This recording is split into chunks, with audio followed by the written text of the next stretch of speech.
Bitcoin just wiped out over $400 billion in a single week. The Fear and Greed Index hit its lowest level in years. But here's what the data is telling us about what comes next. Welcome to StateLog. Right now, everyone's asking the same question. Is this a bear market, or are we about to see another surge? Today, we're breaking down the key trends moving crypto markets using real data from CoinMarketCap. I'm analyzing liquidity flows, institutional positioning, and the macro factors that could trigger Bitcoin's next major move. Let's dive into the numbers.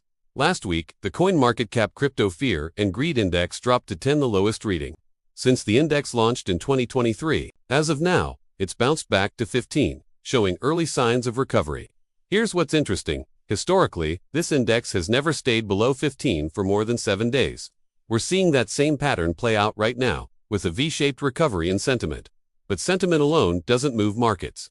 Let's look at the actual money flows. November saw record outflows from US Bitcoin ETFs, $4 billion in total. That's the highest monthly outflow ever recorded. What caused this massive withdrawal? Two key factors. First, December rebalancing. Institutional holders and ETF investors typically rebalance their portfolios at ETH. This creates temporary selling pressure that has nothing to do with long-term conviction. Second, the deleveraging event. After the massive liquidations in mid-October, the market needed to clear excess leverage.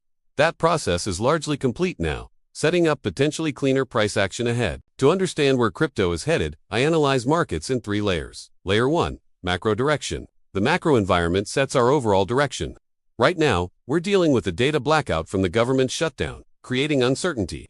Investors are parking capital on the sidelines, waiting for clarity. Layer 2, capital flows. ETF flows, institutional movements, and corporate treasury activity determine the speed at which we move in that direction. As we've seen, November's outflows significantly slowed momentum. Layer 3, on-chain sustainability. On-chain metrics tell us how sustainable our current trajectory is. Bitcoin dominance has dropped back to 58%, and leverage has been largely cleared from the system. These are actually healthy signs for what comes next. Let's talk about the altcoin massacre. The altcoin season indicator shows we're firmly in Bitcoin season, with most altcoins down 55% to 80% over the past 90 days. Here's how the indicator works. It tracks the top 100 largest coins and measures their performance over 90 days. If 75% outperform Bitcoin, we're in altcoin season.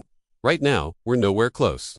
But here's the nuance. Certain narratives still delivered gains even in this brutal environment. Privacy coins like Zcash saw significant runs. Perpetual DEX platforms like Aster maintained strength. The key insight: market narratives in crypto typically last only 14 days before attention shifts. Privacy and payments have been exceptions, lasting weeks due to a lack of competing narratives. There's intense debate about whether Bitcoin's 4-year halving cycle still holds. Looking at the chart, we're following a familiar pattern: a double top, correction, stabilization around the previous cycle high, then a multi-year grind higher. The halving cycle typically produces tops between 560 and 594 days. Post-halving for this cycle, that window puts us around November-December 2024. Some argue the cycle is broken, and we won't see new all-time highs above $120,000 for years. Others point to institutional adoption, changing the game entirely. My take: the pattern still matters, but institutional flows now add a new variable that could accelerate or delay the traditional timeline. So, what could trigger the next rally? Here's the potential setup for a February reversal. First, in January, data transparency returns. As the government shutdown ends, we'll get key economic data that's been missing, giving investors clarity. Then, in January and February, the Federal Reserve will likely make rate decisions and potentially inject liquidity. This all leads to February, the comeback window. It's not impossible to see another all-time high during this period. But we first need to see sustained ETF inflows, strong stablecoin demand, and stable macro conditions. Thanks for watching StateLog. If you found this analysis valuable, hit that subscribe button. Next week, we'll analyze on-chain metrics that predicted this exact correction. See you then.